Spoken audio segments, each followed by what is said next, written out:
A reading from the Holy Gospel according to Luke 6:20-26. Raising his eyes towards his disciples, Jesus said, "Blessed are you who are poor, for the kingdom of God is yours. Blessed are you who are hungry, for you will be satisfied. Blessed are you who are now weeping, for you will laugh. Blessed are you when people hate you, and when they exclude and insult you, and denounce your name as evil on account of the Son of Man. Rejoice and leap for joy on that day. Behold, your reward will be great in heaven.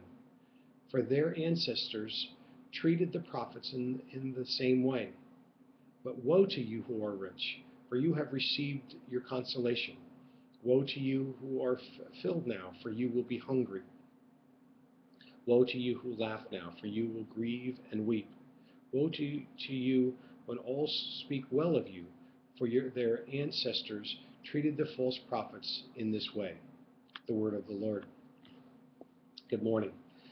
I think it's important for this reading from Luke to be put in context. So, what do I mean? In the time of Jesus, there was no middle class. There were two classes. There was the ruling class, and then there was everybody else. And the ruling class was rich. The ruling class were the property owners, the super rich, and maybe at the most that was 5% of the population. So unlike you have it today, where you can have people with a lot of money, you can have people with a little bit of money, no money.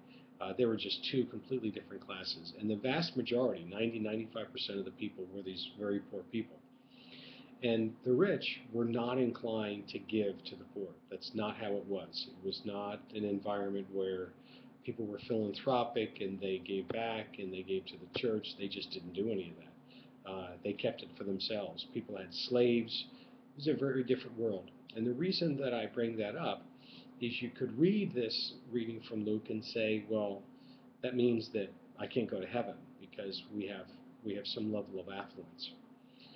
God's point is, I believe, the point that Jesus is making here is that you need to give. You need to give of your time and your talents and your treasures. If you don't have money, give of your time and your talents. It's not that you can't be happy now. You can be. But you can't do it without giving regard to those that are around you. You have to reach out to others.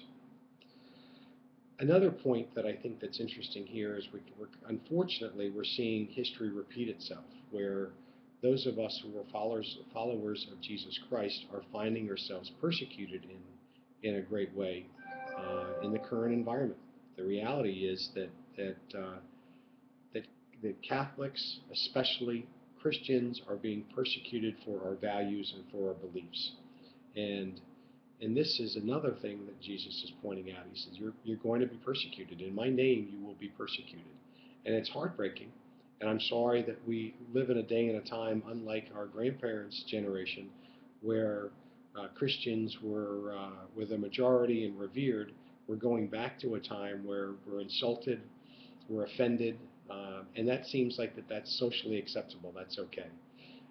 We should hold our heads proud. We should hold our heads high and be very proud that we are Catholic. I hope you have a wonderful day. Thanks.